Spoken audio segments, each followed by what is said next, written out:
I'm Jessica Morgan, 33 years old, 3 months in a coma, and I woke up to an empty hospital room with a 2-word text from my billionaire father. We stopped paying. The machines keeping me alive had been funded by the hospital's charity fund while my family, the owners of Aeroglyph Dynamics, celebrated their freedom from the daughter who'd secretly engineered their entire empire. My stepmother, Kimberly, had already packed up my apartment. My half-brother, Ryan, had already claimed my office.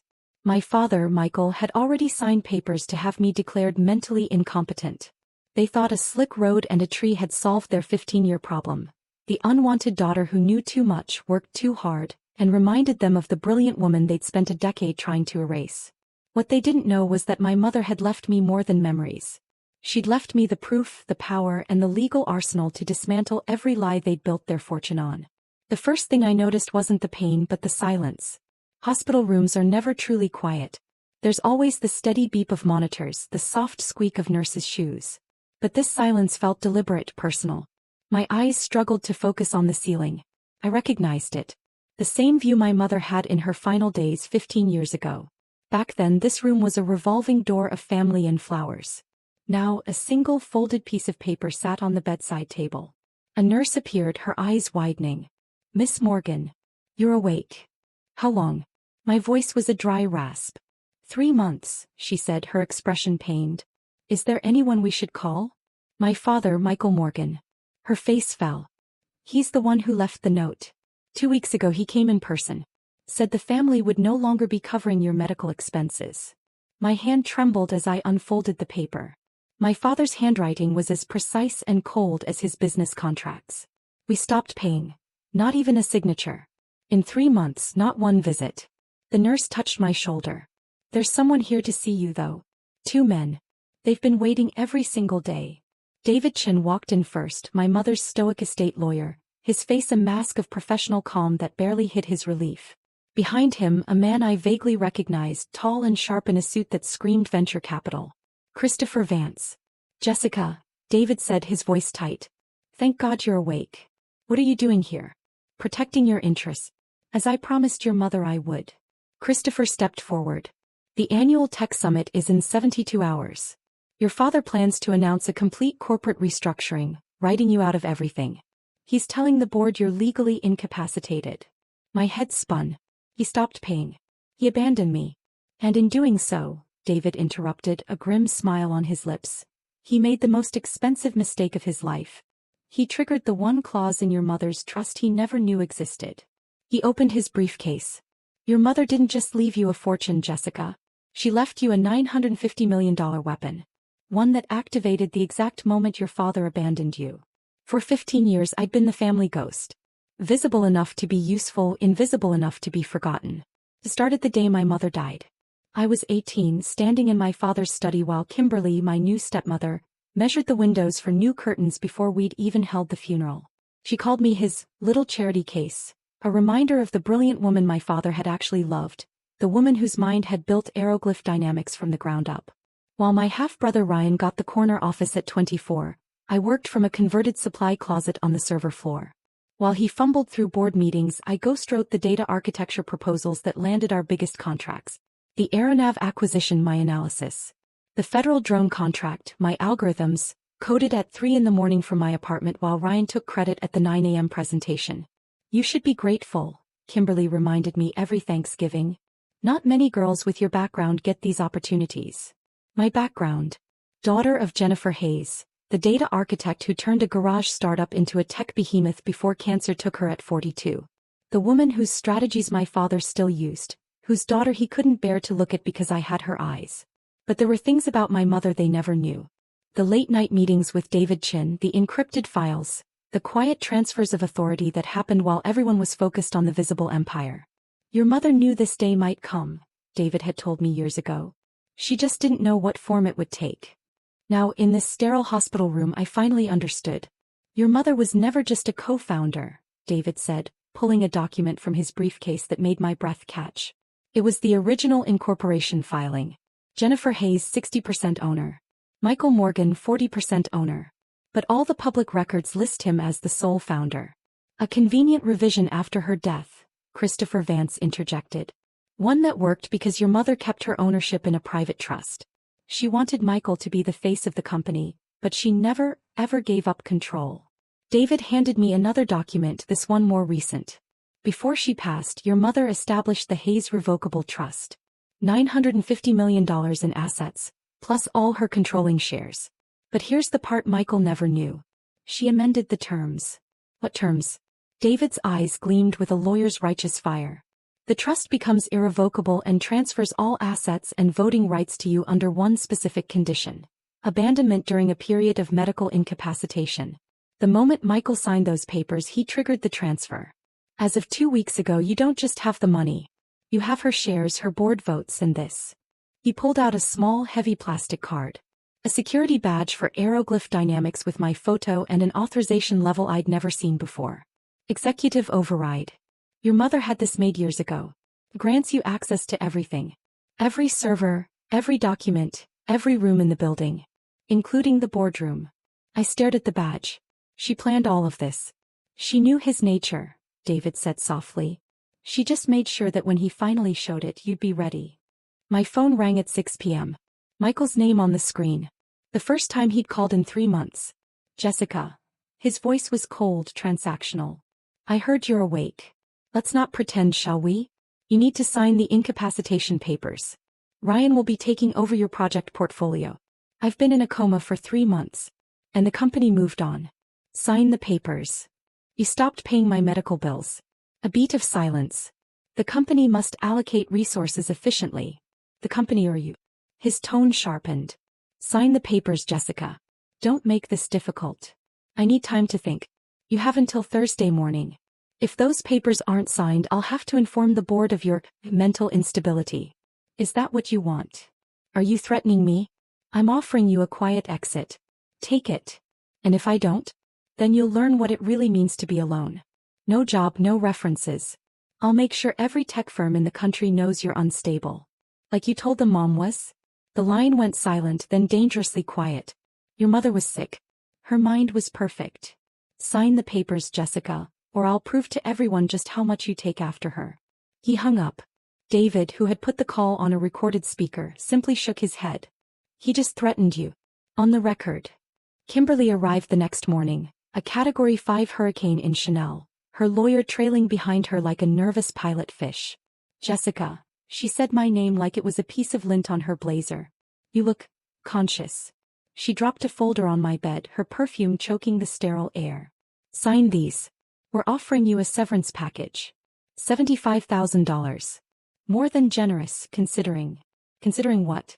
Considering you've been a drain on this family for 15 years. She admired her manicure. Do you have any idea what Michael spent on you? On your mother's medical bills. My mother had her own money.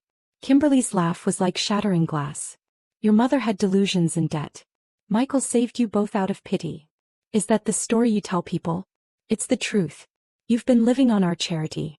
But that ends now. 15 years of 18-hour days is charity? What work? Her voice rose. Hiding in that closet, pretending to contribute. Ryan does the real work. You're just overhead we no longer need. $75,000 for building 40% of this company's value. Her face flushed. You built nothing. You're nothing. Without us, you'd be on the street. Delusional. Just like your mother. She leaned in. Sign the papers or I will personally ensure you never even get an interview again. Ryan swaggered in an hour later, smelling of cologne and entitlement. Hey sis. Rough patch, huh? He pulled out his phone, showing me a bank transfer screen. 10 million. Gish. Today. All you have to do is sign everything over and disappear. Go to Europe. Start fresh. And you become the face of the company. I already am. This just makes it official. Come on, Jessica, you were never executive material. All that time with your spreadsheets. That's not leadership. What about the federal drone contract? Who structured that? Ryan laughed. The consulting team, obviously. I managed them brilliantly. What was the lead contractor's name? His smile faltered.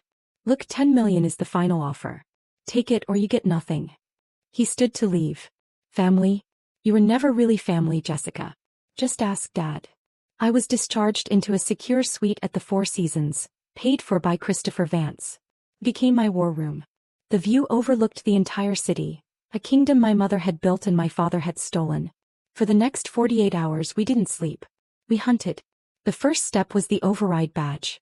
I plugged it into a terminal David had procured. The screen lit up not with a standard login, but with a system schematic I recognized instantly. My mother's back-end architecture. It was beautiful. Full administrative access to Aeroglyph's servers, David explained, his voice filled with awe. Every email Michael ever sent, every deleted file, every hidden ledger. Your mother built a ghost door and it's been waiting for you for 15 years. The access was absolute. I dove into the project archives, cross-referencing my personal work logs with the official company presentations.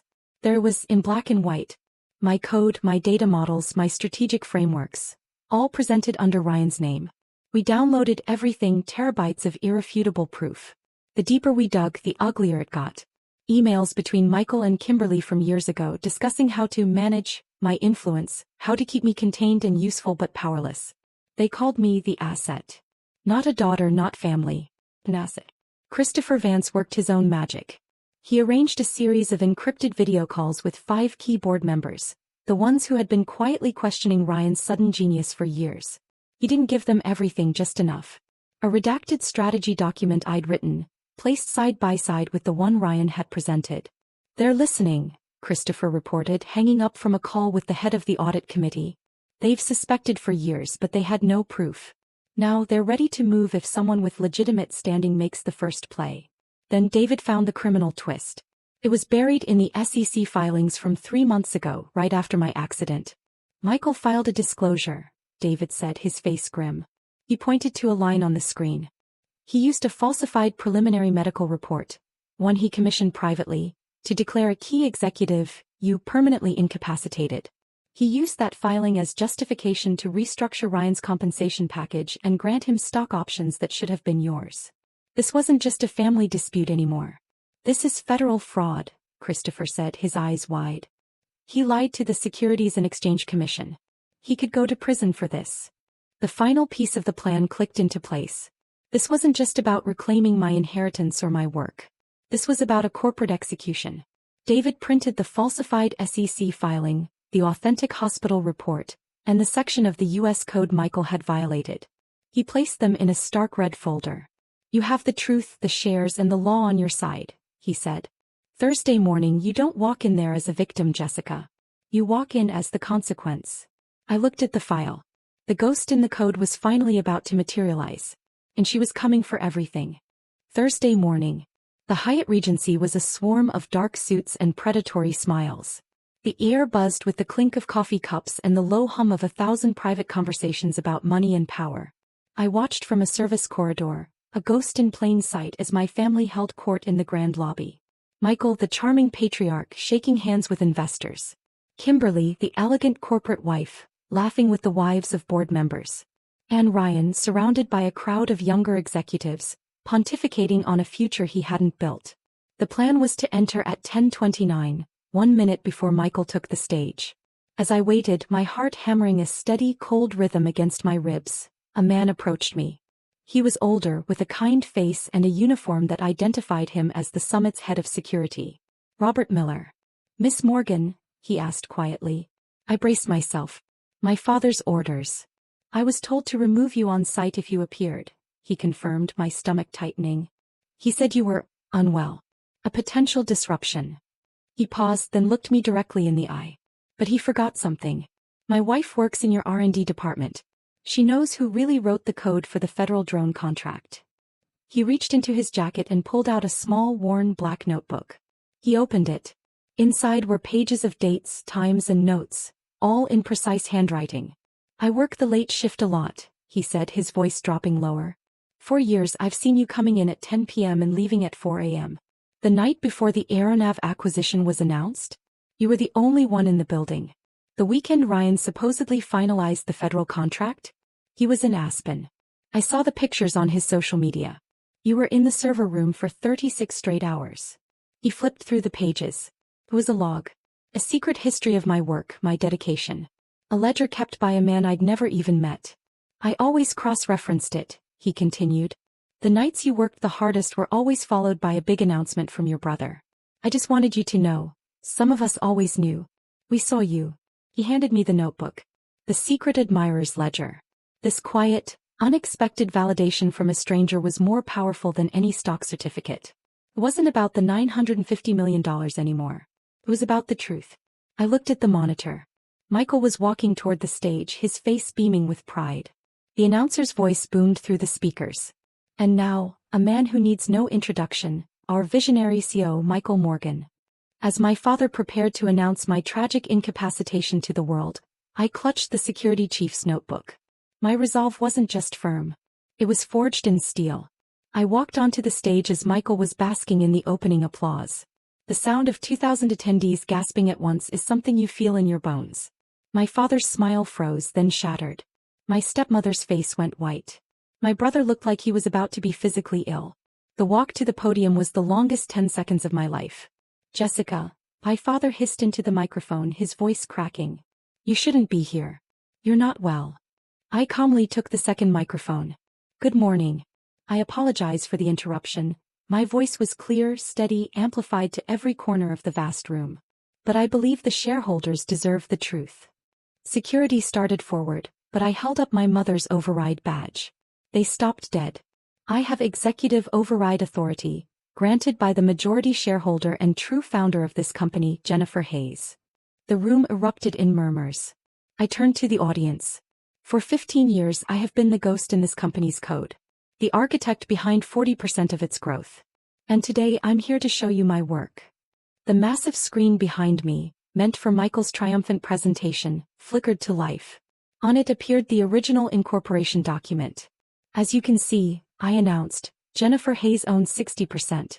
Michael Morgan 40%. It's a forgery. He shouted.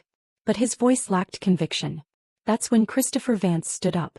Ladies and gentlemen, the board has long been concerned about an efficiency paradox at Aeroglyph. Projects credited to Ryan Morgan were executed with a level of genius and efficiency that his personal management style simply could not explain. He let that hang in the air. We now understand why. The workflow was engineered to have Jessica complete the core innovation in isolation, while the system automatically branded every output, every report with Ryan's name. Her contributions were made structurally invisible. The next slide showed the falsified SEC report next to my authentic medical records. This, I said, my voice ringing with cold fury, is federal fraud. The allied board members stood as one. I call for an immediate vote, the head of the audit committee announced. A vote of no confidence in Michael Morgan as CEO. It was a slaughter. They were stripped of their titles and their power in less than 5 minutes. The board then voted unanimously to elect me to my mother's seat. In the aftermath, there was no gloating. I didn't fire them. That would have been my father's move. I was named Chief Strategy Officer. I reassigned Ryan to an entry-level data analytics position. Learn the business from the ground up, I told him. The way Mom would have made me. With the first disbursement from the trust, I established the Jennifer Hayes Foundation for Women in Technology. Peace didn't come from revenge. It came from restoration. From seeing my mother's name on a legacy of empowerment, not on a tombstone they barely visited. The ghost was finally home.